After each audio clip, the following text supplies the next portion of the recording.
Por causa dos monitores que falaram tanto do Debré, então vamos a ele. E essa é a segunda imagem que foi censurada, pessoal.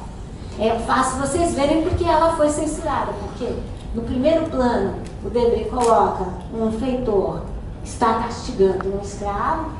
Diz a Heloísa Stein, nós não precisávamos na época da ditadura dos americanos virem, porque a gente já tinha aqui a técnica do pau de arara, certo? Infelizmente. E ao fundo, o que vocês veem? Novas serviços. Então, qual era a ideia de Debré? Que no limite o sistema se repetia, não é verdade? Ele não parava só aqui. Essa foi a outra imagem que o Instituto Histórico Geográfico Brasileiro censurou. Um regime como esse também constituiu a sua própria milícia. Eram os feitores, né? Os capitães do mato. Os capitães do mato eram profissionais que desde o século XVII existiram no Brasil aos milhares. Enfim, eles trabalhavam e recebiam um salário chamado tomadia, e eles percorriam os Brasis e tinham licença para matar, como a gente diria agora, né? Ou seja, eles recebiam a remuneração diretamente dos proprietários e poderiam fazer o que quisessem. Roupa pouca. Os escravizados recebiam uma troca, em geral, de algodão cru, uma vez ao ano, e misturavam com as suas próprias vestimentas. Debré, novamente aqui, ele tem um estudo sobre isso, mas vale a pena vocês observarem, ele vai desenhando não só os tecidos que os senhores ofereciam, mas também aqueles que, sobretudo as escravizadas, traziam, que eram os seus panos da costa. Lembra da operação mostrar, fechar, silenciar, dizer? Uma forma de comunicação muito forte entre os africanos eram os planejamentos. Porque a partir dos panos da costa que eles usavam, era possível perceber de que nação você era, com que grupo você se ligava. Então vejam que o sistema vai constituindo uma série de códigos que são linguagens internas.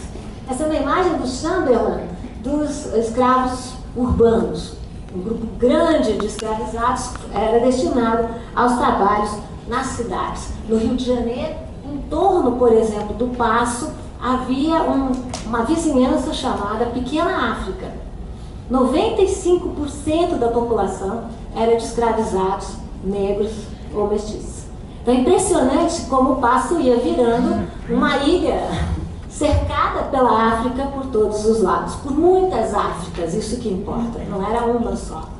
Havia uma exceção no sistema escravocrata brasileiro, é importante que vocês lembrem disso. A alforria. De fato, essa era uma brecha do sistema que começa com a mineração, mesmo assim muito rara. Se fala muito de alforria, mas ela não correspondeu a 1% da população escravizada. Mais ainda, a linguagem da dependência, que nós já vamos falar aqui, dos favores, vai se sofisticar aqui. Porque um escravo que tivesse conseguido a alforria do seu senhor seria reconduzido ao cativeiro se demonstrasse o quê? Infidelidade. Portanto, a ideia é que você postergava, eternizava os regimes de favores e de dependência. A própria imagem, não sei se vocês conseguem ver, da alforria, é muito reveladora como jogo de corpo, né? Essa ideia de que o escravizado não interfere em nada na situação, né? Ele simplesmente está lá para receber a dádiva, receber o presente. Esse aqui é um documento de passaporte de escravos, né? Ou seja, um escravizado, por exemplo, aqueles que depois de 1850, o movimento das províncias do Nordeste para as províncias mais ao Sudeste, por causa do café, aumenta muito. Esses escravizados tinham que circular com seus passaportes. Aqui são imagens de santos negros. Eu estou sempre jogando com essa ideia de como os escravos guardavam os seus códigos, né? Conhecemos como esses santos eram negros porque eram negros na sua origem, ou eram negros porque ficaram negros, porque eram formas de devoção particulares dos escravizados. Imagens como a capoeira, e aqui imagens de fugas, porque nós vamos começar a falar aqui, para eu começar a encerrar essa parte, da ideia das insurreições dos escravizados. Vocês devem ter notado que eu uso o termo aqui escravizados ao invés de escravos, ou que eu oscilo. Eu uso muito esse termo por conta do Dr. Alberto da Costa Silva, que me ensinou, que é o nosso grande africanista, que ninguém foi escravo no passado. As pessoas foram bantus, jejes, banguelas, moçambiques, de Angola. Ninguém foi escravo no passado. Mas escravo não é origem. Escravo é condição, é circunstância. Então a gente tem usado muito o termo, e eu gosto de expandir o termo, escravizados, por conta disso. Porque imagina o que significa para essa imensa população brasileira pensar que a sua origem é uma origem escrava. Pois não é, né? Porque eles foram escravos numa circunstância precisa, não são escravos. Então, se vocês puderem adotar, eu estou quase criando um... Adote, né? Um termo, né? Não adote o escravizado, mas adote o termo, porque é muito importante, porque a gente dá circunstância política a essa condição histórica. Ou seja, tivemos no passado, não temos. Bom, tanto isso é importante que há uma vasta bibliografia sobre rebeliões escravas, rebeliões e negociações. Um sistema violento como esse só pode gerar reações violentas também. Escravizados sempre fugiram. Fugiram individualmente, fugiram em família, como vocês veem aqui. Né? Aqui é uma família que está fugindo, muito diferente da imagem de que não existiam famílias escravas. Formavam quilombos, existiam quilombos por toda a parte do Brasil. Existiam quilombos em regiões, aqui é um quilombo do Rio, aquele é um quilombo em Pernambuco, esse é o quilombo do quilombo de São Gonçalo, sempre com essa formação redonda, muito interessante. Aqui é a planta do quilombo do Buraco do Tatu, na Bahia. Havia um quilombo até nas terras bravas, diziam, embaixo de uma cachoeira, na região, lá no limite com a Amazônia. Portanto, os quilombos estiveram por toda a parte do Brasil. Reação religiosa, a ideia do culto das origens, do culto dos orixás, sempre fez parte do cotidiano dos escravizados. Há um documento lindo de um grupo de escravizados de uma fazenda de São Paulo, que eles fazem uma rebelião, não saem, não fogem da fazenda, e eles dizem que eles estão fazendo uma rebelião para ter tempo de gozar e farrear, né? Ou seja, e completavam, e junto cultuar os nossos orixás. Essa ideia de que era preciso construir o seu cotidiano, que não podia ser só uma sobrevivência, que as pessoas, que os africanos faziam mais do que sobreviver, mas viviam propriamente dito, é fundamental para a nossa historiografia, para o nosso biografado, o Brasil, e para as populações, enfim, que vieram da África e que têm que saber que seus ancestrais sofreram sim, mas não foram só vítimas, produziram as suas próprias sociedades. Esse é um ótimo exemplo. Acho que vocês devem ter ouvido falar da revolta dos malês, que estoura na Bahia. Eu podia falar, por exemplo, de Palmares, mas vamos falar aqui dos malês. Né? Palmares, vocês sabem, foi a maior agremiação que já ouvimos falar. Diferente do que a gente pensa, os quilombos estavam absolutamente enraizados nas lógicas das vizinhanças. Palmares é isso, nenhuma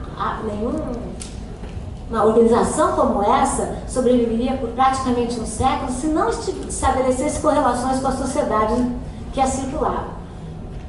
Os quilombos foram isso, criaram relações, mostraram outras possibilidades de sociedades mais igualitárias, e por isso foram duramente reprimidos.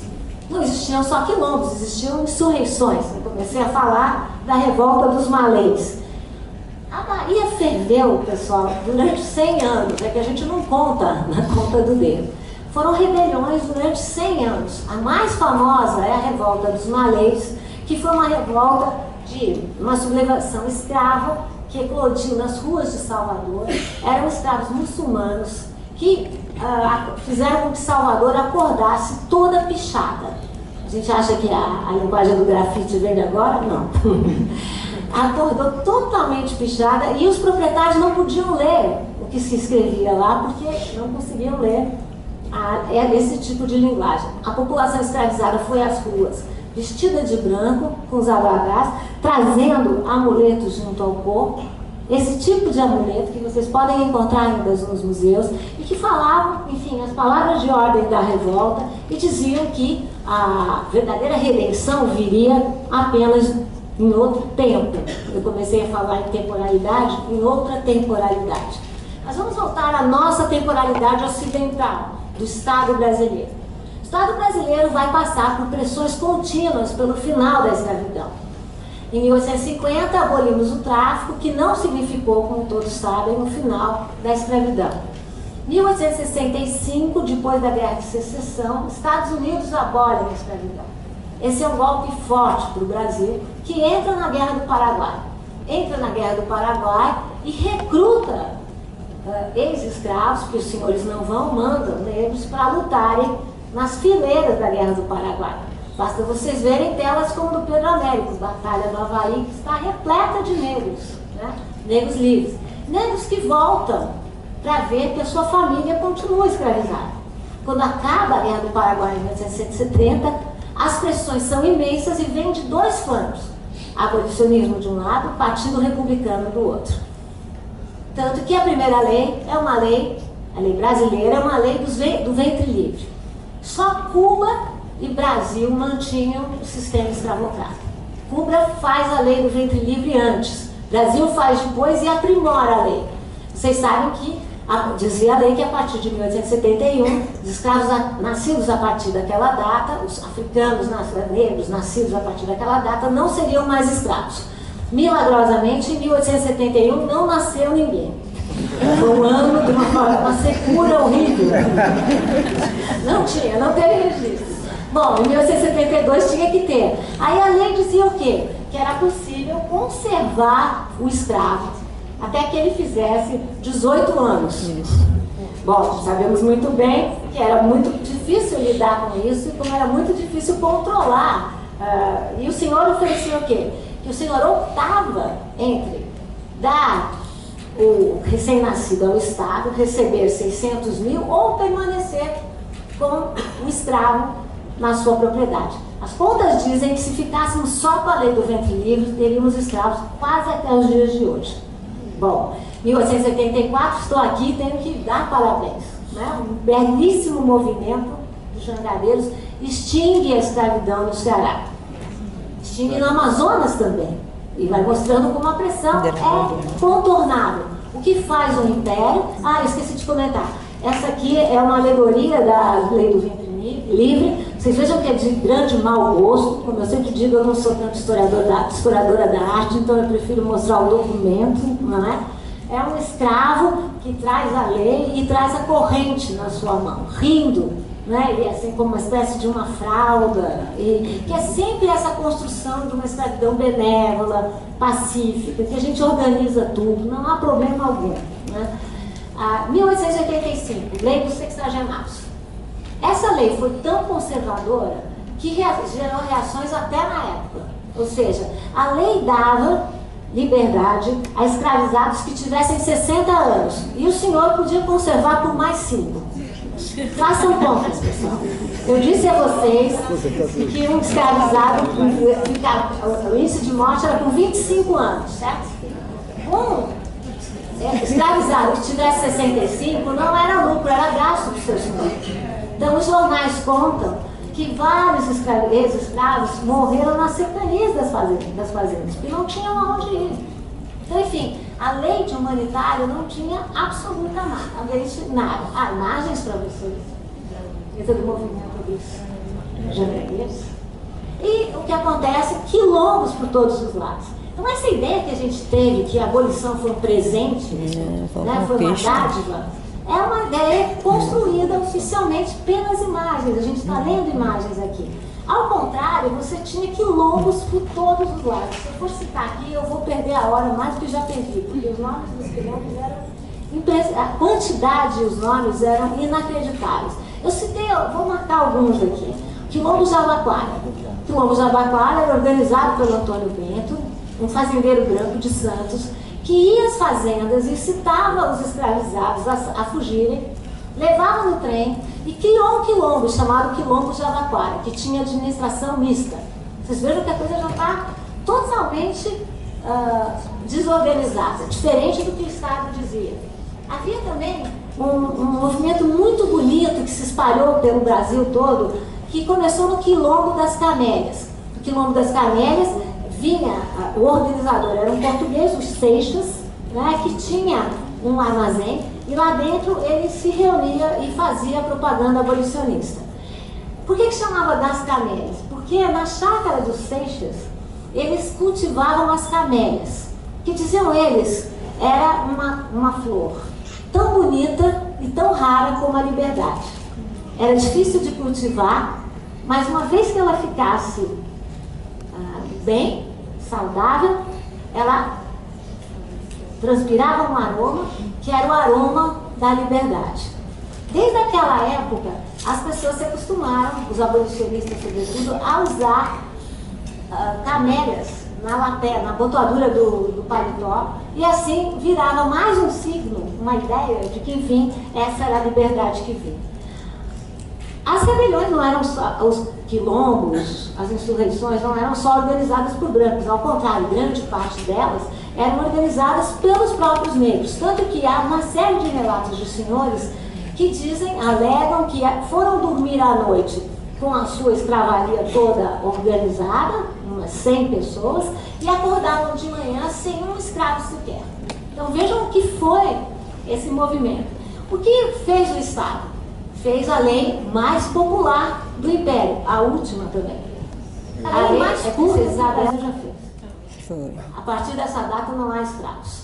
Eu digo isso porque os projetos eram muitos, desde o lado dos senhores que pediam ressarcimento, até do lado dos abolicionistas que pediam ressarcimento. Os senhores queriam ressarcimento para eles. E os abolicionistas que queriam ressarcimento para os ex-escravos. Para resolver o problema, Isabel solta essa lei curta, breve. Qual é, na minha opinião, o problema dessa lei? É porque a lei do ventre livre ficou conhecida como uma dádiva, um presente. Quando nós sabemos que liberdade é um conceito que ninguém dá, é um direito de todos nós.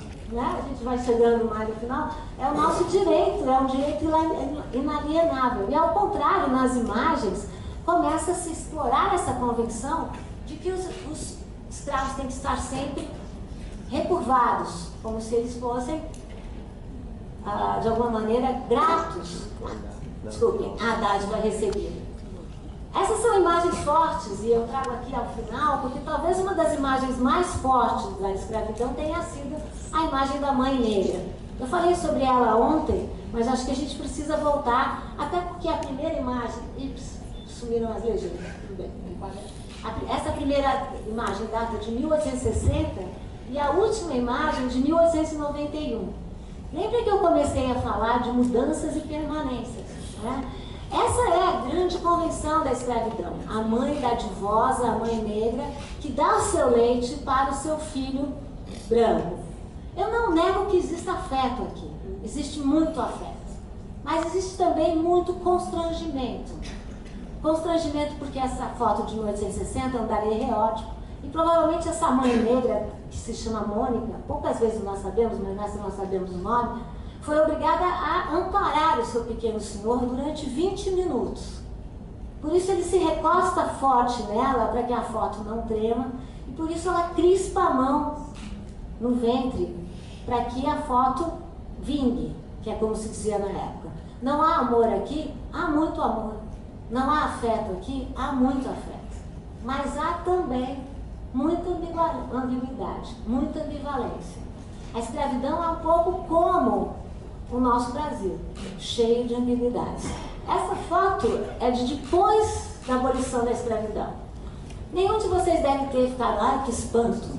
Não sei aqui, mas em São Paulo há pouco tempo nós tivemos um embate por conta das babás que eram obrigadas a entrar nos clubes vestindo branco, né? E que tinham que entrar com a identidade do seu senhor, não, do seu senhor, do seu padrão. Quase isso. Veja que é parecido, porque se vocês, desculpa que comeu a legenda, mas quem viu ontem sabe que ela está aí, Essas aí vocês podem ver no livro. Essas são imagens que mostram que quem tem identidade, o Senhor. Quem não tem identidade, a Ama. Vejam essa foto do militão. É o Senhor, sabemos que está à frente porque ele tem sapato.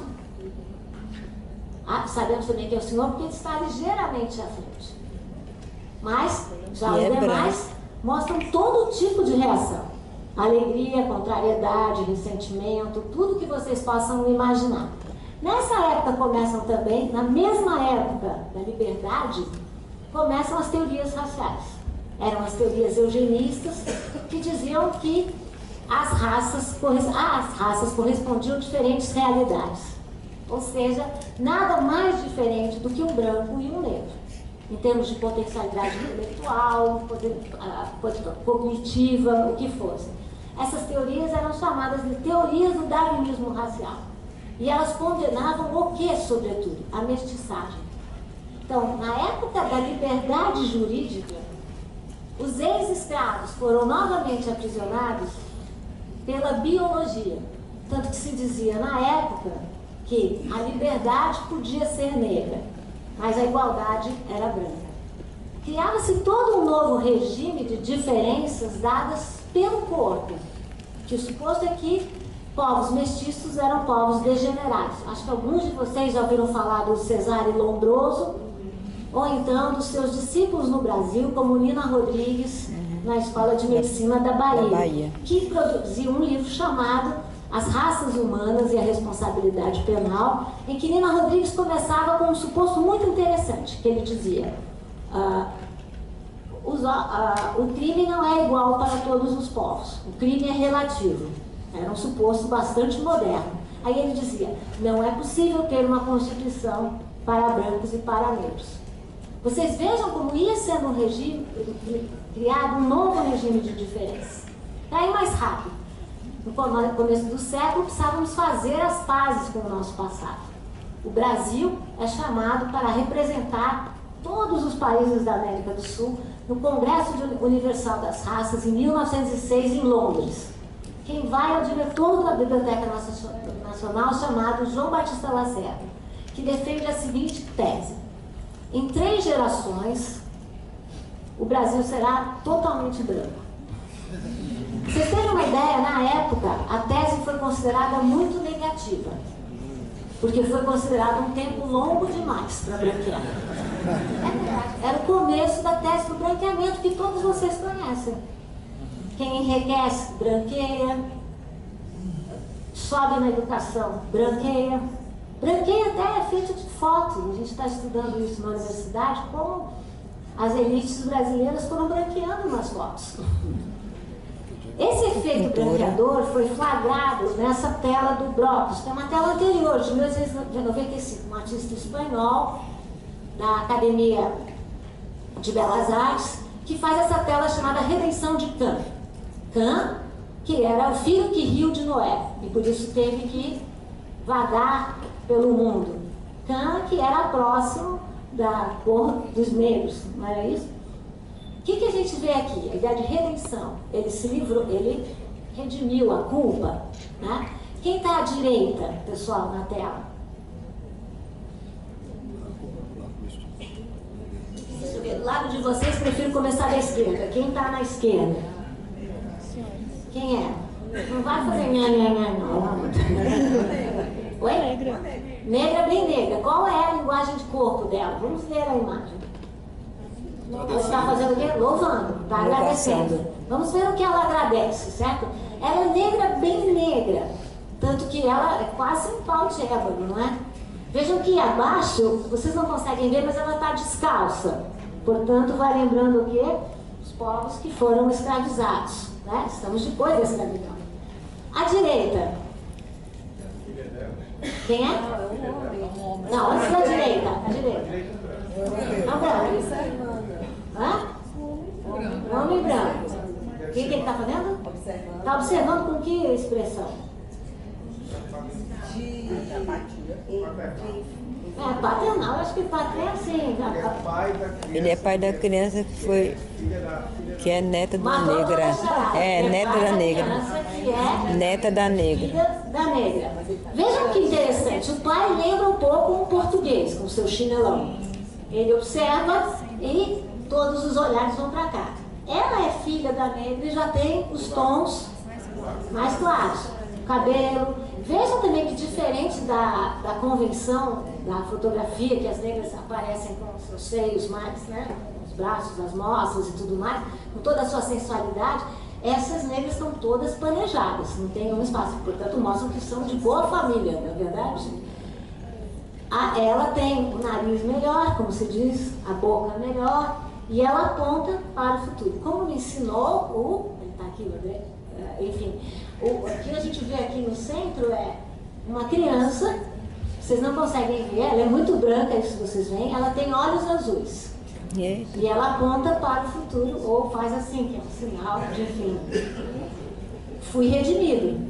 Essa é a posição tradicional da figura de Cristo na iconologia cristã. Ele bendiz com os dedos e segura o globo na mão. Então, quer dizer... Eu vim para redimir. Redenção. É, redenção. Né? Da redenção do Brasil. A redenção seria o quê? Branqueamento. E vejam o chão, vocês estão reparando?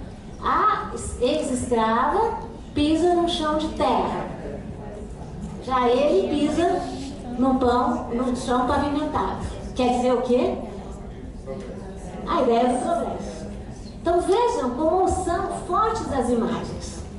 Como as imagens falam muito da nossa ideia de que nós estamos, dizia o Euclides da Cunha, aqui é uma coleção completa dos sertões, não é isso? Estamos condenados ao progresso. A ideia de que era um fardo, que era quase uma danação, né? Vejam essa imagem incrível, né? Do J. Medeiros, né? Do indígena e o avião, essa ideia de que, enfim, quem vai domar, e as primeiras imagens, quem vai domar esses povos sem F, sem L, sem R, sem fé, sem lei e sem rei. Nós mudamos muito.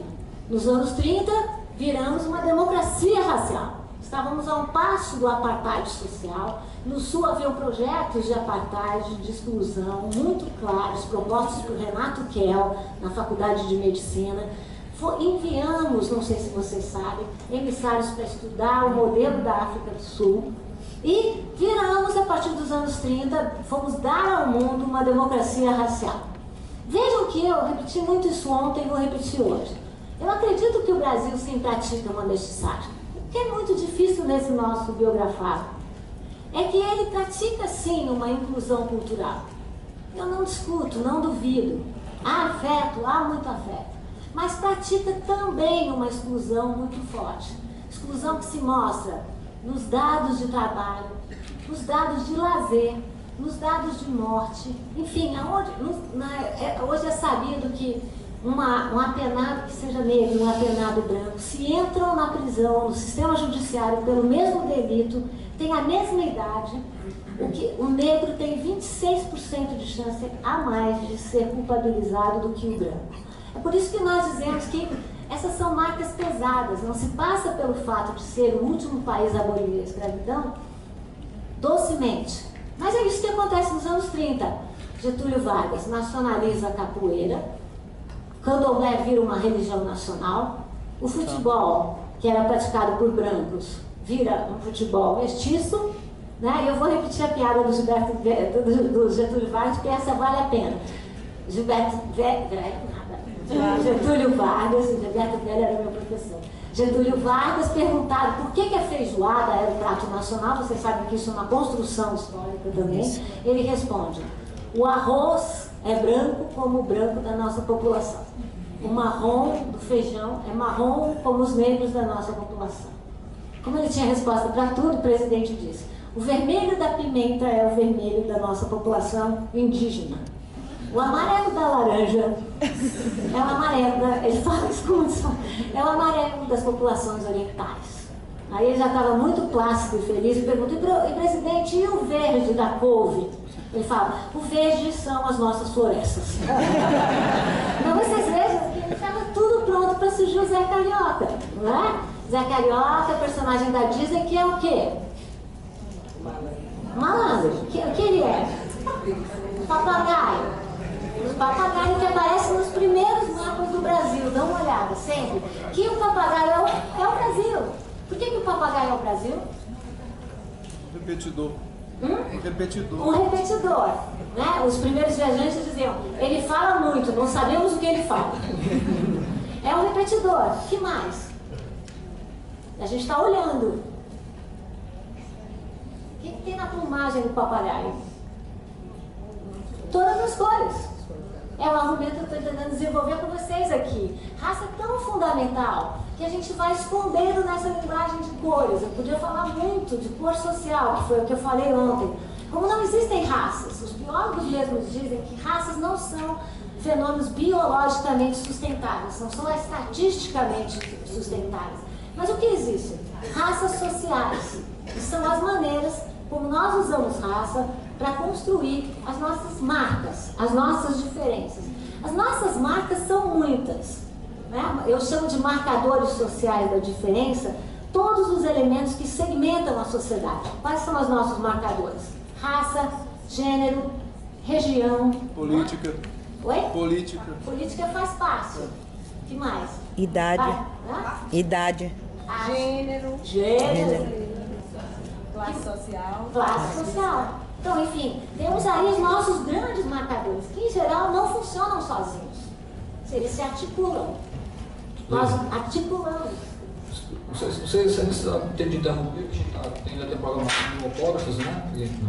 Dos livros. Né? Tá ótimo, né? Vai dizer depois a briga. Deixa eu falar. Estou tentando seguir a programação. É isso mesmo? Ok? Vamos lá? Por favor. Você quer que termine agora? Só para te lembrar. Não usar comigo não, por favor.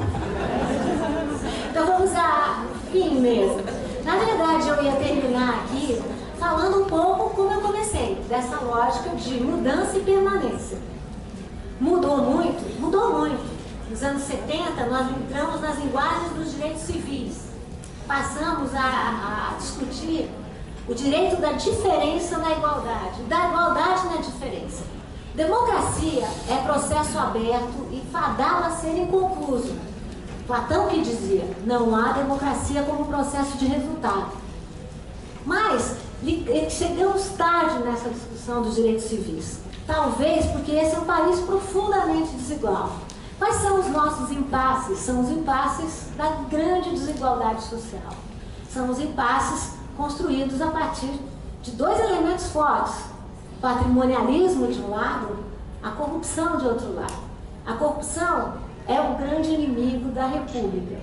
Esse é um país que república é um termo na boca de todos, republicanismo está na moda, só que ninguém sabe o que é. Portanto, é até fácil falar. Né? Eu sou republicano, todo mundo é republicano. Né? Ora, república é pensar na res pública, no que é de todos, sem diferença, no que é de cada um de nós. Estamos agora lidando com uma política de direitos civis. Eu sei que aqui na Unifor essa é uma questão muito importante. Incluir é lidar com a pluralidade e com a multiplicidade. Eu fui terminando com os marcadores sociais de diferença, porque essa aula sobre o biografar do Brasil podia ter sido sobre gênero. Por exemplo, a equação seria semelhante. Poderia ter sido sobre classe. A equação seria bastante semelhante. Poderia ter sido sobre região. Ficaria ainda mais interessante, para pensar de outros preconceitos do Sudeste para o Nordeste e vice-versa também. Não é? Não há só de um lado, né? Essa coisa assim, paulista só dá um beijo que vai economizando. Ora, vamos pensar, portanto, que essa é uma história muito marcada por tantas diferenças e por tantas permanências. Eu termino aqui com uma tela do Debré, mais uma homenagem aos nossos monitores, que vocês vejam, que se chama Um Jantar Brasileiro. Essa imagem é cheia de não ditos. Vejam que há um senhor e uma senhora jantando, eles não se olham. Acima, dois escravizados. Um cruza os braços.